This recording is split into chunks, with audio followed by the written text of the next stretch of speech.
Uruguay es el país de América Latina con mayor producción de libros por habitante. Fueron 2.230 títulos en 2017, según los últimos datos disponibles.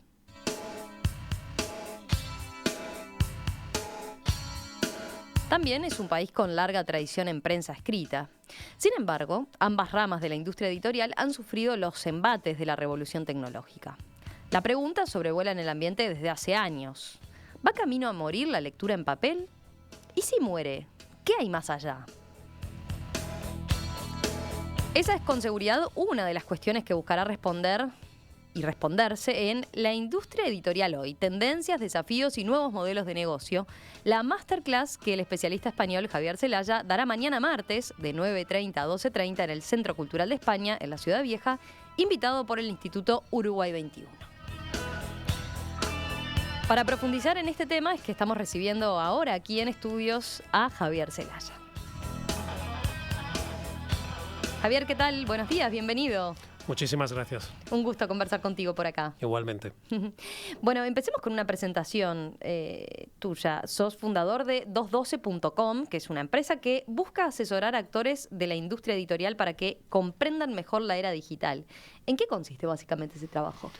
Pues bueno, fue un proyecto que creé hace ya 15 años, en marzo del 2004, y en aquel entonces admito que era mucho más teoría que práctica. Hablar de todo esto que vamos a hablar ahora, y no es que sea ni ningún gurú ni visionario, pero había vivido en Estados Unidos durante 15 años, hice allí toda mi carrera académica, y ya en el 2004 sí empezaba a ver este tipo de movimientos digitales en prensa, en radio, televisión. Y me adelanté un poco los tiempos en los mercados en español, pero afortunadamente en los últimos 15 años he visto en el sector editorial un cambio de actitud frente a lo digital. La postura inicial que tenía era un poco, como has dicho en tu introducción, que uno iba a matar al otro, y no, nada mata a ningún otro formato. Es decir, la lectura en papel vivirá con nosotros durante muchísimo tiempo y convivirá con la lectura en pantallas y ahora con los audiolibros. Te iba a preguntar, quizás en el 2004... ¿Alguno te tildaba de agorero, ¿no? Sí. Iluso también, mucho iluso. Todos los latinos, los hispanos, somos muy pasionales y normalmente tendemos en todo, en deporte, en política, en religión, a irnos a los extremos. Somos muy fundamentales. Luego somos muy razonables y llegamos tarde o temprano a un punto común. Pero al principio sí, era un ingenuo, este chico muy majo, es que has vivido mucho tiempo en Estados Unidos. Esto nunca va a pasar en los mercados en español y ahora lo que estamos viendo es que el papel, por supuesto, que sigue siendo el formato dominante en las industrias en América Latina y en España y en Uruguay, pero está perdiendo terreno frente a otras formas de entretenimiento. Y yo creo que eso es lo que nos tenemos que preguntar como sociedad. ¿Qué tenemos que hacer para garantizar que en el siglo XXI se lee, independientemente del formato, se lee? Que no nos quedemos con una sociedad complaciente frente a una pantalla donde te están contando historias y que no razonas y que no tienes criterio. Eso es lo importante para mí. A propósito de eso, yo recién mencionaba algunas cifras que tienen que ver con la publicación de libros aquí en Uruguay, pero decías, el papel sigue teniendo un lugar importante. A propósito, ¿qué estadísticas hay que nos puedan dar un panorama de cómo está, qué tan vigente está el papel y la publicación escrita en relación a lo que son los medios digitales, ¿no? Estoy pensando concretamente en los libros, por ejemplo. Afortunadamente, en las últimas 2 semanas, las diferentes asociaciones de editores de los diferentes países, por ejemplo en Francia o en el Reino Unido o en Estados Unidos, acaban de publicar sus datos, ¿no? Y lo que se ve es una clara tendencia de mutación del sector. Como te decía, el papel sigue siendo dominante. En el Reino Unido, por ejemplo, las ventas digitales representan ya el 38% de las ventas totales. Ya es un peso muy importante. Y yo lo que mañana voy a intentar ayudar a los editores y profesionales del mundo del libro de Uruguay es que vean lo digital como un complemento de su formato papel, que les va a ayudar a exportar sus contenidos a países y lugares donde ya sabemos lo difícil que un libro en papel viaja.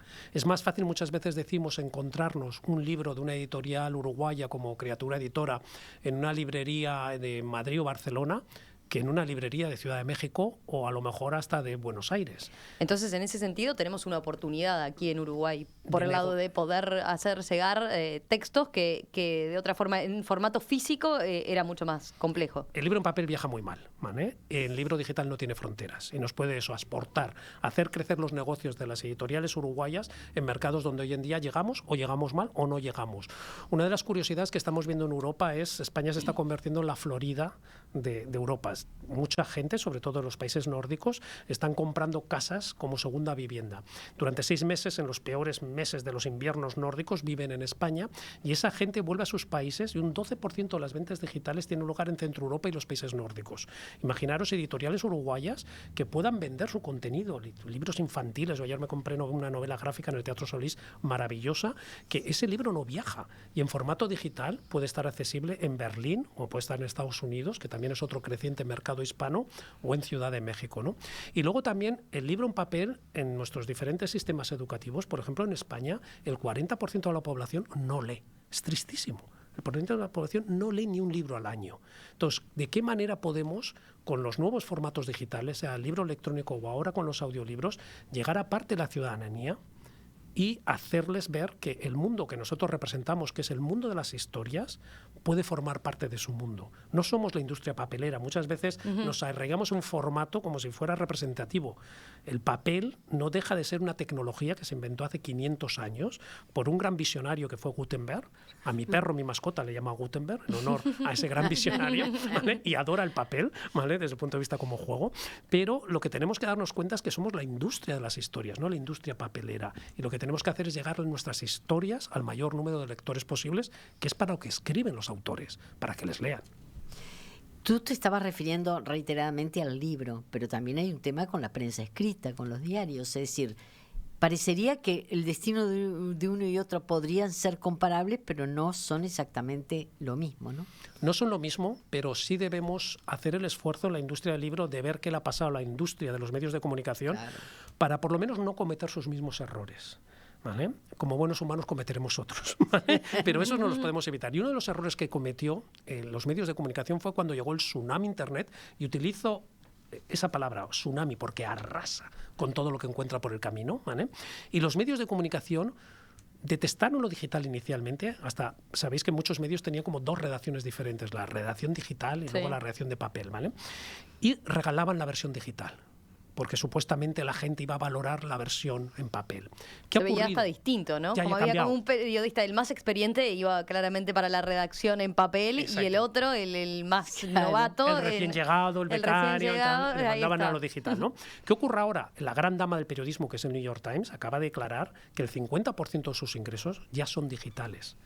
Ya no depende tanto de la publicidad, que también para mí esto es muy importante, que un medio de comunicación que su principal vía de ingreso sea la publicidad, y aunque por mucho que los medios digan que la publicidad no incide en su línea editorial, todo tiene un precio. Y lo sabemos, desde el punto de vista económico, desde el punto de vista político, desde el punto de vista religioso, lo que sea. Entonces, el hecho de que sean tus propios lectores quien paguen por que tú sobrevivas es mucho más importante y te da, por así decirlo, mejor garantía de que puedes hacer tu labor de una manera mucho más transparente, al igual que mucho más profesional desde el punto de vista de que ella es profesional. No quiero que se me malentienda, pero que vas a poder profundizar en temas que a lo mejor, debido a que es tu principal anunciante, no te atreves a profundizar si ya no dependes de esa publicidad, ¿no? Entonces yo creo que lo que se nos viene, que al principio como buenos humanos todos los cambios los negamos y somos reacios, luego vemos las partes positivas y empezamos a incorporarlas, como estamos viendo la sociedad que ha incorporado todas estas nuevas formas de comunicarnos, desde el WhatsApp hasta el Facebook, como algo natural que no existía hace 10 años. Pero en ese sentido ves un cambio en el modelo de negocio en cuanto a, bueno, lo que significan hoy los ingresos, porque durante muchos años en la prensa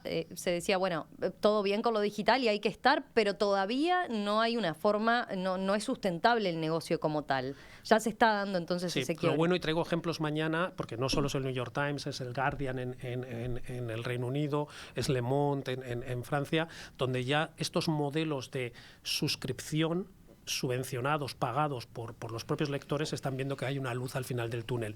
Y luego también, como siempre en la vida, es una conjunción de varios factores. Esta cultura Netflix que yo llamo, Netflix como categoría, donde la gente está predispuesta a pagar por un contenido cultural digital. Si hubiéramos tenido esta conversación hace 3 años... No se concebía. No se concebía. La palabra Netflix aretería fue el que rompió con esa barrera, ¿sí?, de animarse. O sea, uno se empieza cobrar, a animar a cobrar, a animar a la persona. Por... Tenéis el 18 de julio, que es estupendo desde el punto de vista de lo que representa, pero yo creo que en muchas ciudades debemos tener la calle en Netflix, por así decirlo, ¿vale? Desde el punto de vista que ha convencido a los ciudadanos de que hay que pagar por contenido cultural digital de calidad. Pero claro, es todo un cambio cultural, ¿no? Porque la gente se acostumbró durante mucho tiempo a tener el contenido ese de forma gratuita. Entonces, ¿cómo se le convence de que ahora vale la pena pagar por esa otra información, ¿no? Yo siempre digo que son 3 factores. Por uno, que sea un precio módico que podamos pagar, que normalmente todos estos servicios se han dado cuenta que tienes que pagar alrededor de $7, es un poco la media en América Latina de estos servicios al mes.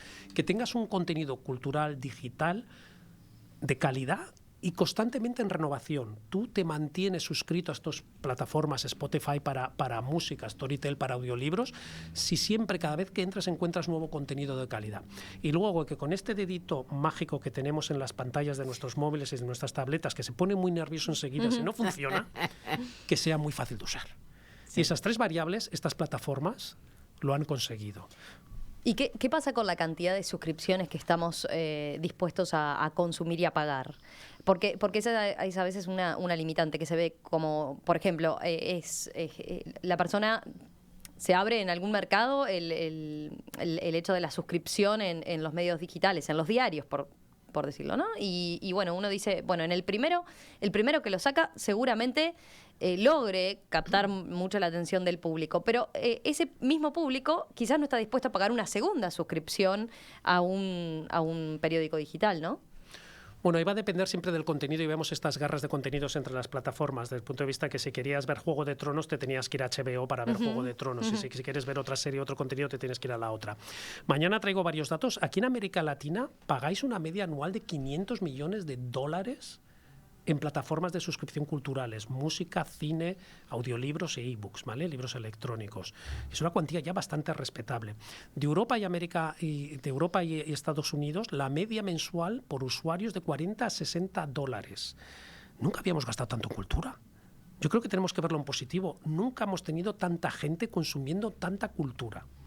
Y por lo tanto yo creo que lo que tenemos que ver es qué tengo que hacer yo como editor o profesional del mundo de la prensa en Uruguay para transformar mis contenidos en formato digital para que estén disponibles en estas plataformas. No solo para el consumo doméstico que pueda haber en este país, que sois un país de 3 millones y da de sí de lo que da de sí, sino como hablábamos al principio, para exportar esos contenidos, porque también una de las cosas más interesantes es cómo estas plataformas están creando estas series culturales transnacionales. Nunca habíamos consumido tanta cultura de otro país. Antes teníais una dominación excesiva, desde mi punto de vista, y siendo español, de la cultura que venía de España. Era básicamente lo que consumíais, en formato libro y en formato música y demás. Ahora, gracias a estas plataformas digitales, os llegan series, contenidos digitales de otras muchas culturas que están enriqueciendo el panorama. Pero sí, la clave va a estar hasta cuándo o hasta cuánto dinero voy a estar yo como usuario final dispuesto a pagar. Pero te digo, la media en los países del norte es entre $40 y $60 mensuales. Y en perspectiva estamos poniendo el foco en la industria editorial, tanto en la prensa como en la industria del libro. ¿Qué oportunidades de negocio ofrece la revolución digital? ¿Hay futuro si continúa reduciéndose el consumo en plataformas tradicionales, principalmente el papel? Bueno, de eso estamos conversando aquí en el estudio con el experto español Javier Zelaya, quien viene invitado por Uruguay 21 a dar una masterclass mañana en el Centro Cultural de España, en Ciudad Vieja, de 9:30 a 12:30, donde justamente van a estar abordando estos temas. Ya dimos un primer panorama, pero quiero volver ahora al libro como tal y a los cambios que ha tenido. ¿Qué nuevos negocios digitales ofrece hoy la industria editorial? Estoy pensando en los dos conceptos que manejaste, audiolibro e ebook, ¿no? Libro electrónico. ¿Qué diferencias marcadas hay en cuanto a formato y características? El audiolibro, por ejemplo, ¿es algo distinto, podríamos decir, al libro impreso? ¿Tiene que readaptarse? ¿Tiene que cambiar de formato como tal? Inicialmente lo que se está haciendo en ambos formatos, en el libro electrónico y el audiolibro, es traspasar el contenido que estaba en papel a estos nuevos formatos. Por así decirlo, la experiencia de lectura. Una persona que lea un audiolibro está leyendo lo mismo que si estuviera leyendo el formato papel, ¿vale? Y digo leer intencionadamente y no escuchar, porque a todos de pequeño nos enseñaron a leer escuchando a nuestros padres en casa cuando nos leían antes de irnos a la cama, o en la escuela el docente, la docente que nos hacía leer en voz alta para aprender las palabras. Entonces todos hemos aprendido a leer escuchando. Y además no nos damos cuenta que cuando leemos un texto, sea en papel o en pantallas, lo que estamos es escuchando nuestra propia cerebro que está interpretando los caracteres que hemos aprendido, ¿no? Por lo tanto, para mí leer y escuchar es la misma cosa, aunque sé los matices, porque son dos procesos cognitivos totalmente diferentes. Pero ¿vale? el audiolibro como tal se está aprovechando como se está, por ejemplo, incorporando nuevos recursos de lenguaje. Estoy pensando en enriquecerlo con lo que pueden ser sonidos, con lo que pueden ser otras cosas, ¿no? Sí, en esta primera fase, como te digo, lo que están haciendo las editoriales es transformar el libro en papel en formato audiolibro sin más, pero en una segunda fase empezaremos a hacer lo que vosotros en la radio ya lleváis durante muchísimo tiempo haciendo, es con la voz enriquecer esa experiencia auditiva, ¿no? Editar, en una palabra. Editarlo, pero con conocimiento audio. Por lo tanto, la radio, los profesionales de la radio vais a tener una larga vida y vais a poder a lo mejor adentraros hasta en el mundo del libro para ayudar a los editores a entender cómo traspasar esas historias al formato audio, ¿no? Pero para mí el audiolibro, lo que se está viendo en los mercados y que ahora ha llegado a los mercados en español, porque había una especie como de leyenda urbana que nunca íbamos a tener un mercado de audiolibros en español, a diferencia del mercado anglosajón o en Alemania o en los países nórdicos de Europa, donde llevan más de 25 años escuchando audiolibros, primero en cassettes, primero en cassettes, luego en CDs y ahora en digital, ¿no? Y era un motivo que iban muchas editoriales, incluidas las uruguayas, a la Feria de Guadalajara, en México, o a Frankfurt en octubre, y compraban derechos para publicar en papel y luego posteriormente en libro electrónico, pero no compraban audio. Y ahora ya sí, las editoriales están tomando en serio este formato por dos motivos. Porque, por un lado, a las personas que les gusta leer, el audiolibro les permite leer más en situaciones donde leer en papel no es recomendable. Por ejemplo, no deberías estar manejando un auto y estar leyendo, ¿vale? Paseando por la Rambla puedes estar leyendo en papel, pero no es muy cómodo. Aunque había mucha gente ayer que me estaba fijando, mucha gente leyendo, ¿sabes?, en esto. Pero sí puedes estar con unos cascos escuchando perfectamente. Y los ciegos. Las personas con discapacidad visual, a estas personas les vamos a abrir un nuevo mundo. Ni que hablar, y ahí ya está bastante desarrollado. Y ahí está muy ¿no? desarrollado. Pero a mí lo más importante es, como os decía anteriormente, en España hay un 40% de la ciudadanía que no lee. El libro en papel se le cae de las manos. Nuestro sistema educativo o en sus casas no les han creado un hábito lector. Pero a todos nos gusta que nos cuenten historias. Por eso la radio tiene tanto éxito, ¿vale? Porque es una manera de informarte, de ponerte al día, de entretenerte, y que la gente lo utiliza además, puede estar trabajando, puedes estar haciendo tareas del hogar, puedes hacer otras cosas, ¿no? Entonces, yo creo que el audiolibro al sector editorial le va a permitir llegar. En España estamos viendo que, por ejemplo, que ya los audiolibros arrancaron a finales de 2017, que el 50% de las personas que escuchan audiolibro no habían leído un libro en papel en el último año. Entonces, si podemos de alguna manera recuperar esa parte de la ciudadanía que por X motivo se nos habían ido a Netflix, a HBO, a que le contaran historias, que no se nos olvide que verdaderamente contra los que competimos no es contra los formatos digitales. Yo creo que la industria del libro en el siglo XXI lo que compite es por el tiempo dedicado a la lectura. Y estamos dedicando mucho tiempo a estas plataformas que son maravillosas, como HBO, como Netflix y similares, que nos cuentan historias. Lo que hacen es contarnos historias en su lenguaje, el audiovisual. Recuperémoslo. Para ver una película, para ver una serie tienes que estar parado. Puedes estar parado en el autobús, puedes estar parado en el sofá de tu casa. Escuchar audiolibros te permite estar haciendo otras cosas, al igual que te cuentan una historia. Así que ahí hay un nicho interesante para crecer.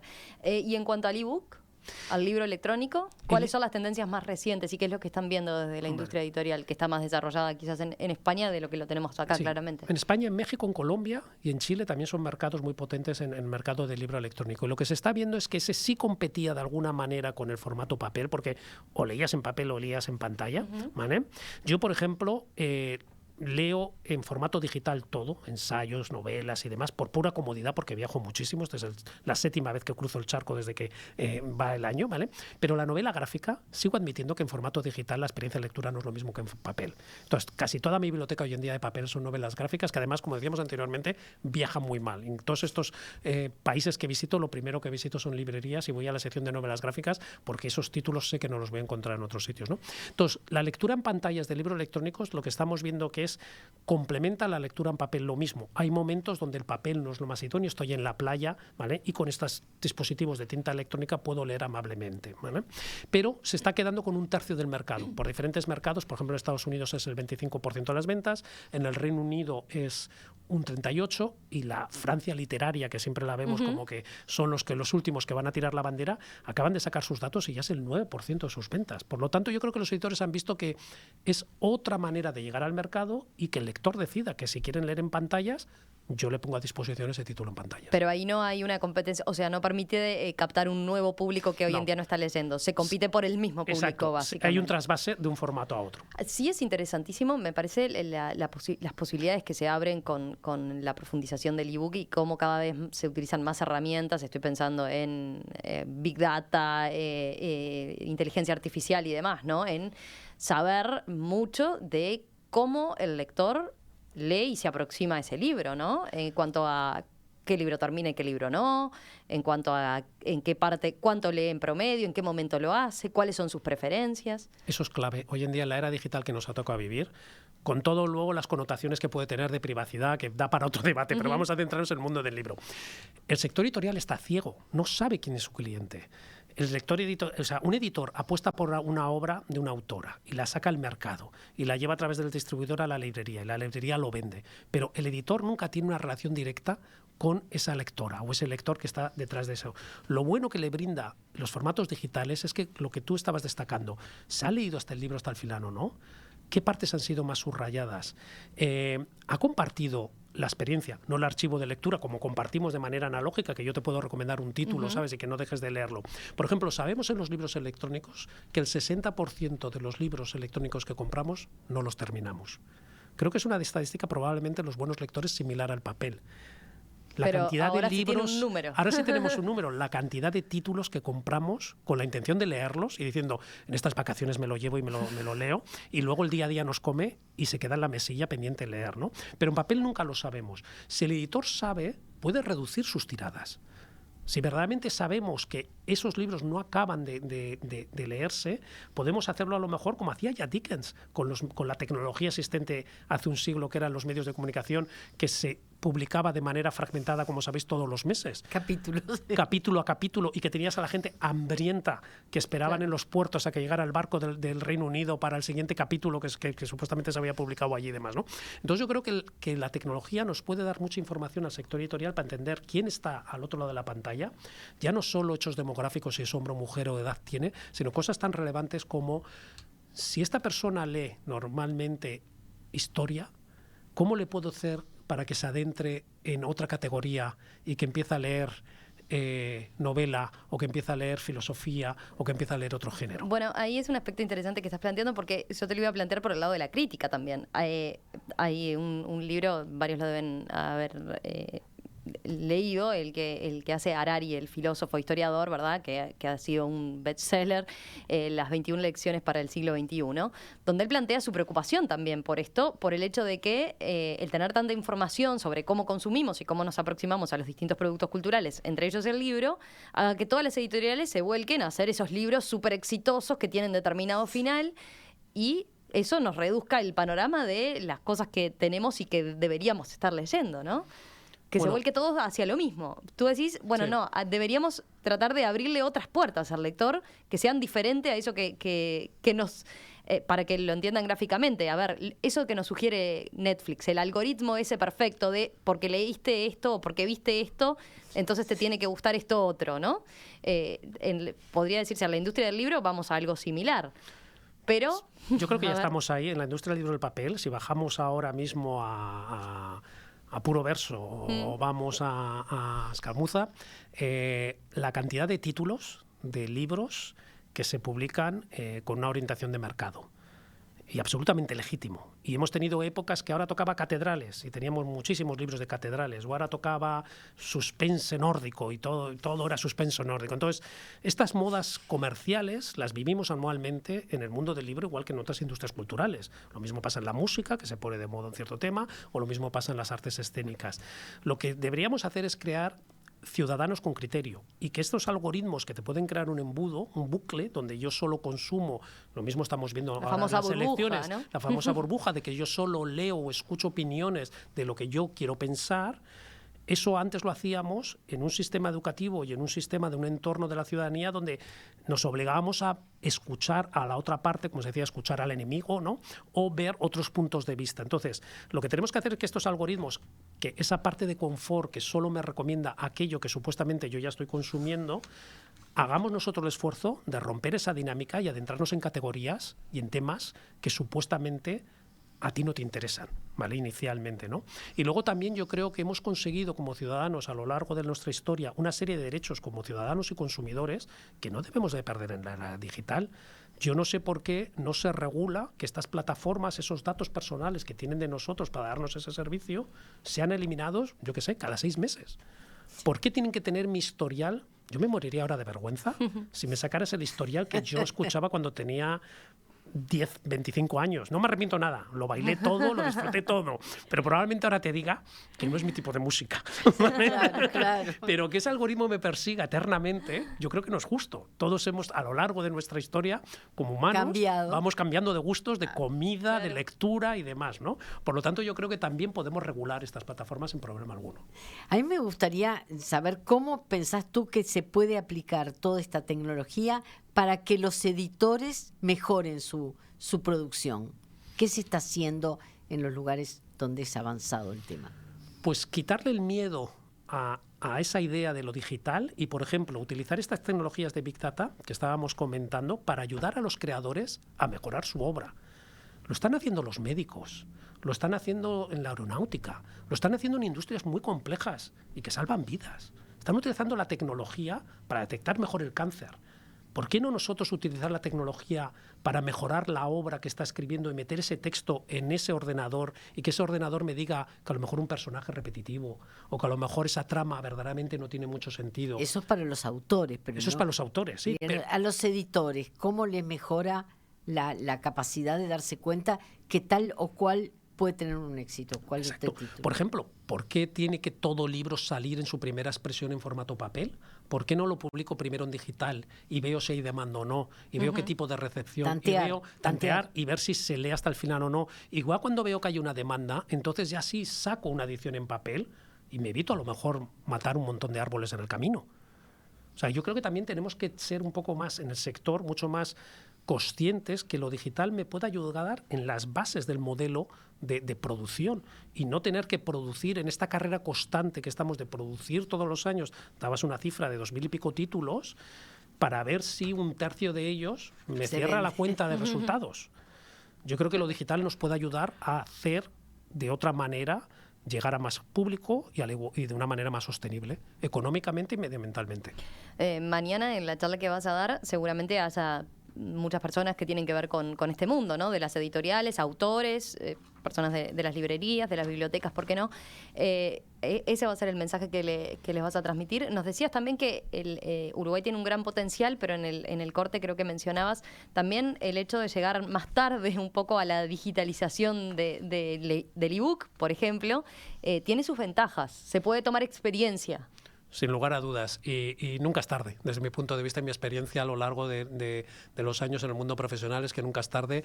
El problema es no hacer nada, quedarse en parálisis total. Entonces, si hubiéramos tenido esta conversación hace 5 años, digitalizar, por ejemplo, una novela de 200 páginas valía salir en el mercado cerca de $300. Muchas editoriales en aquel momento decían, Javier, pero entiéndeme, tengo un catálogo de 10, 15 títulos, $300, multiplica por estos, todo cuesta arriba. Ahora, esa misma digitalización con esa misma calidad, de 300 ha bajado a 50. Soy economista de formación y hay una ley en la economía digital que se llama Ley de Moore, que todos nosotros la experimentamos con los móviles. Si quieres el último móvil de última generación, lo quieres en el mercado, estás pagando entre $700 y $1000 hoy en día. Dentro de 6 meses vale 500. Dentro de un año ese mismo dispositivo te vale 250, porque ya hay otro que vale 1000. ¿Y qué futuro le ves a las bibliotecas tal cual las concebimos hoy como un lugar reservorio de libros en papel?